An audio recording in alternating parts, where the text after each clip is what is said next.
Il Dipartimento Enti Locali del Codacons di Agrigento, rappresentato da Giuseppe Di Rosa, ha inviato una PEC a Sua Eccellenza Monsignor Damiano, Arcivescovo di Agrigento, per richiedere un incontro formale riguardante il triste stato di abbandono della zona che ospita la croce commemorativa della storica visita di Sua Santità Papa Giovanni Paolo II ad Agrigento, avvenuta il 9 maggio del 1993.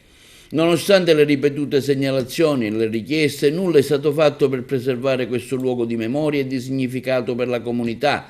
Ancora una volta ci troviamo di fronte a uno scenario desolante, l'area è trascurata, sporca e non offre il rispetto dovuto a un simbolo così importante per la nostra città. Questo non solo offende la memoria del pontefice, ma rappresenta un affronto alla lotta contro la criminalità organizzata che egli incitò con forza.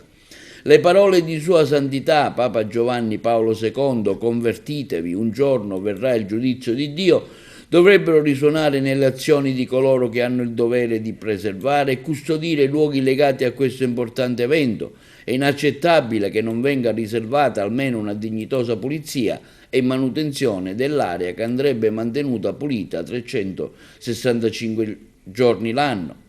Pertanto, conclude il comunicato stampa del Codacons, Sua Eccellenza Monsignor Alessandro Damiano consideri questa richiesta d'incontro affinché si possano discutere soluzioni concrete per preservare adeguatamente questo luogo di memoria e di testimonianza contro la mafia. Agrigento merita di più e la memoria di Sua Santità Papa Giovanni Paolo II merita rispetto e devozione da parte di tutti.